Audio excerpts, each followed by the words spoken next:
아니 다시요. 안 들어가서 빨리 넣어드리고 2분 다시. 예.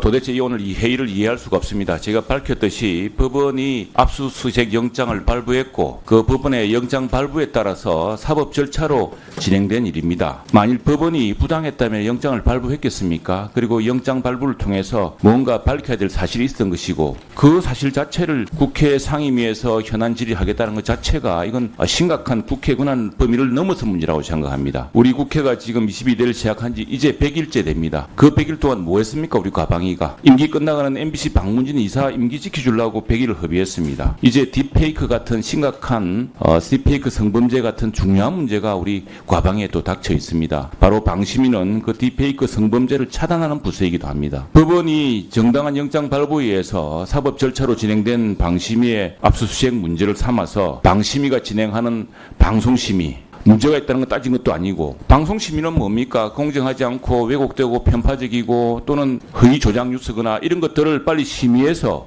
거기에 대한 적절한 조치를 취하는 것이 우리 공정방송과 또 공영방송의 가치를 지키기 위한 조치 아닙니까? 그런 일을 한 방심위를 못하게 하려고 지금 진행하고 강행하고 있는 거 아닙니까? 그래서 저희들은 굉장히 심각한 유감을 표시하고 정말 안타깝습니다. 이렇게 해서 우리 국민들에게 무엇을 보여줄지 법원이 영장을 발부해서 진행한 사법 절차를 간섭하겠다는 것은 이게 무슨 죄인지. 말씀 잘 들었습니다. 최영두 간사께서는 오늘 현장 질의 오늘 현안 질의 개최를 반대하신다는 걸, 그런데 제가 판단할 때 오늘 현안 질의는 시적절하며 반드시 필요하다고 판단해서 열게 되었습니다. 네? 혼자 어떻게 하세요? 그러니까 출석을 하셔야죠. 아니 안 드리고 있은 시간을 지금 안 드립니다. 이렇게 일방적으로 권력의 힘을 바탕으로 수사기관을 동원해서 법원의 사주 청구 민원이라는 희대의 사건을 저기 자 언론인 여러분 빨리 사진 찍어주세요. 그래야 이 상황이 끝납니다. 네. 여당이 그런 걸 앉으시던지. 여당이 이렇게 큰 소리 치다고 해서 실시 맡기지 않습니다. 더구나 국정감사도 있고 다 있지 않습니까? 저 노정면 의원님. 자, 저는 더 이상 제가 웬만하면 이제 앉으시던지 나가실 겁니까? 이렇게 하지 마시고 그다음에 이 청문회 절차도 제가 간곡히 부탁드리려고 했는데 이렇게 하지 맙시다. 정말. 좀 협조 좀 해주십시오. 이렇게 일방적으로 몰아붙이고 법원이 발부한 영장에 대해서 정당하게 집행된 아니 최영두 간사님 지난번 MBC 가처분 인용됐더니 법원 앞에서 시위하셨잖아요. 법원에 대한 그게 법원 결정에. 자 그만하시고요. 네 진행하겠습니다. 앉으시던지 아니면 어떻게 하세요. 이제 사진 다 찍었습니다. 시작하겠습니다. 진정해 주십시오. 위원장님도 좀 냉정을 좀 찾아주십시오. 제가 너무 냉정한 것 같아요. 자, 이게 지금 강하게 해야 되는 일입니다. 네. 그럼 황정아 위원님 질의해 주십시오. 네. 대전 유성을 황정아 의원입니다. 먼저 오늘 현안 질의에 방통위 방심위에 책임 있는 자들이 모두 불참한 것에 대해서 깊은 분노를 표합니다. 이진숙은 방통위원장으로서 연봉 1억 4천을 받고 있으면서 MBC를 민영화해서 민주당이 가지라라는 어떤 칼럼의 문구가 눈에 들어온다며 공영방송을 윤석열 정권의 입맛대로 탄압하겠다는 의중을 자기 SNS에 버젓이 올렸습니다. MBC를 계속 수중에 두고자 하는 좌파 진영의 총력전이 일단 성과를 거두었다. 강재원 역시 국제인권법 출신이다. 이게 다 김일성 교시 때문이다. 라는 끔찍한 메카시즘을 부활시키더니 김태규 방통위원장 직무대행은 국회 출석을 또다시 거부하고 류일인 방심위원장마저 마치 짬짬이 하듯 현안 질의에서 도망을 쳤습니다. 대한민국 헌법 제62조 2항 국회나 그 위원회의 요구가 있을 때에는 국무총리, 국무위원 또는 정부위원은 출석, 답변하여야 한다라는 공직자의 국회 출석은 헌법상 의무 규정입니다. 이진숙의 전철을 밟겠다고 대국회, 대국민 선전포고를 한 것과 마찬가지입니다. 이러니까 국민께서 역대 최저의 지지율을 보이며 사실상 대통령과 윤석열 정부를 불신임 하는 수준에까지 온 것입니다. 길어도 3년도 남지 않은 짧은 시간, 그리고 처벌과 책임의 시간이 3년이 채 지나지도 않아 찾아올 수 있다는 점을 강력히 경고합니다. 김준희 지부장님께 질의드리겠습니다.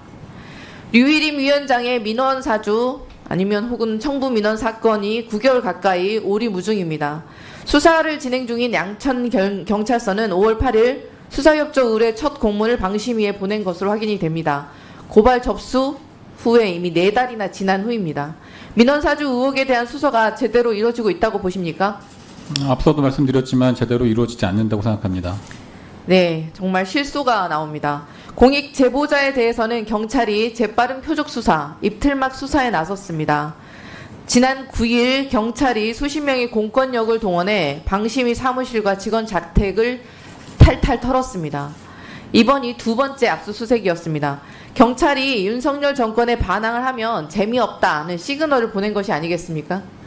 공익보호처법 제7조에 따르면 공직자는 공익침해 행위를 인지했을 때 신고를 해야 할 마땅할 의무를 규정하고 있고, 부패방지권익위법 제62조는 누구도 신고자에게 불이익을 주어서는 안 된다고 명시하고 있습니다. 그럼에도 불구하고 윤석열 정권은 유일임 위원장의 오물을 은폐하고 윤석열 대통령 부부의 심기 보좌를 위한 십상시의 역할을 부여하기 위해서 공익 제보자를 범죄자로 몰아가고 있습니다. 게다가 방심위는 셀프 민원 사안에 대해서 셀프 조사까지 벌이고 있습니다. 권익위로 추락한 권익위가 방심위에 민원 사주 사건에 대한 조사를 떠넘겼는데, 이는 사실상 방심위가 알아서 묻어도 된다라는 윤허를 받은 거 아닙니까? 방심위 감사 세칙에 따르면 류일임 위원장은 감사 대상 범위에 포함됩니까? 포함되지 않습니다. 감사 세칙상 감사 대상은 사무처 각 부서와 그 직원들로 한정되어 있습니다. 네. 사무처만 감사실에 감사 대상이 이미 명시되어 있고, 그 감사조차 위원장이 시행 보고 받도록 되어 있습니다. 그렇죠. 위원장이 감사반을 구성하도록 되어 있습니다. 방심위는 왜 갑자기 관련 내용을 또 감사하겠다고 나서서 입장을 바꾼 이유는 또 뭘까요? 위원장의 셀프 조사를 통해서 면죄부를 주기 위한 것이 아닐까요? 그러면 안 되는데 그럴 것 같아 보입니다. 지부장님, 방심위 감사 세칙에 따르면 감사를 실행하기에 앞서서 감사원들이 서약서를 작성합니다. 개인적 친분 관계 또는 외부 압력에 영향을 받지 않을 것이고, 류일임 위원장이 지난해 10월 사무처 감사에서 이해충돌 소지가 있다고 기관보다 공정성과 중립성을 위임한 경우도 있지 않습니까? 있었습니다. 셀프 조사를 전혀 신뢰할 수가 없기 때문입니다. 아니, 이제 보니 감사실이 마치 류일임 위원장의 황제 조사를 해주고 있는 것이 아닙니까? 방심위가 건의 심기위원회로 불려서야 되겠습니까? 안 그랬으면 좋겠습니다. 방심위는 부패방지권익위법 제60조에 따라서 60일 안에 자체 조사를 마치고 처리 결과를 권익위에 알려줘야 합니다. 네. 9월 23일이 그 기한입니다. 그 기한 안에 일이 바로 잡힐까요? 기대하지 않고 있고요. 그 법상으로 60일 이후에도 연장은 가능한 것으로 알고 있습니다.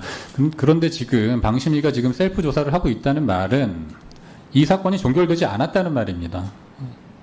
권익위는 아무 판단을 안 하고 그 판단을 방심위로 미룬 상태인 것이고, 제 생각에는 권익위가 자기 손 더럽히기 싫어서 떠넘긴 거라고 생각을 하는데, 그 떠넘긴 거를 방심위가 넙죽 우리가 셀프로 면죄부 발행하겠습니다 라고 지금 해서는 안 된다고 생각합니다.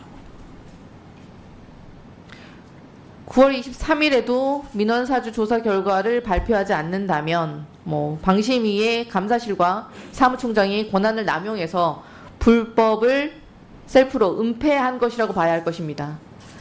방심위의 불법적 행태에 앞으로 저희 과방위에서 더욱 면밀하게 감시하고 강력하게 대응해 나가겠습니다. 네, 이상입니다. 예, 이혜민 위원님 질의해 주십시오. 네, 조국혁신당 이혜민입니다. 지금 참고인 중에 방심위 기획조정실장님 나와 계시죠? 지금 4분 나오셨는데 아까 위원장님께서 질문하셨을 때 답변을 하셨는데 다 휴가 가시고 어떤 분들 지금 4분 나오셨다고 하셨죠? 정확한 워딩이? 그 마이크 대고 하시죠. 지금 오늘 나온 네 분들은 네. 특별히 휴가 일정이 없고 국회 현안지가 있기 때문에 저희들이 참석한 특별히- 실구장 네 분 중에서 남아 있는 네 분이 왔습니다. 8명 중에서 4명이 왔습니다. 아까 전하고 살짝 뉘앙스가 다릅니다. 네. 지금 여기 국회의원들 나와 있잖아요. 여기 국회의원들은 지금 시간이 남아 돌아서 나왔을까요? 총알바지로 나와 계신 분들한테 할 말은 아닙니다만 정말 이 질문이 안 생기지 않습니다. 오늘 방심위에 진짜 방심위 한 곳을 위한 시간을 모두가 냈는데 다 비어 있어요. 다 비어 있고 답변을 하실 수 없는 분들만 이렇게 나와 계시니 나와 계신 분들도 참 안 됐습니다. 앉으세요. 저는 기관의 장으로서 이런 일이 벌어지면은 이거 다 본인의 책임입니다. 기관장으로서 책임과 의무를 다하겠습니다. 이렇게 하는 것이 보통 제가 생각하는 기관장의 상식이라고 생각을 하고 있습니다. 본인에 대한 문제를 제기한 내부 공익 제보자를 색출하라고 고발을 하는 아주 우스꽝스러운 시대에 저희가 살고 있어요. 저번에 봤더니 이진숙 방통위원장은 본인에 대한 회피 요청에 대해서 셀프 각하를 하더니 어쩌면 이렇게 다 똑같은지 모르겠어요. 정말 유유상종이라고 생각을 하고요. 본인이 가진 권력 아니면 공권력을 참 사적으로 유용하는 그런 시대입니다. 혹자는 이번 일을 두고 방심위에서 벌어진 일을 두고 이렇게까지 표현을 해야 되나 싶지만 공안 정국의 시작이다. 이렇게도 표현을 하고 있습니다.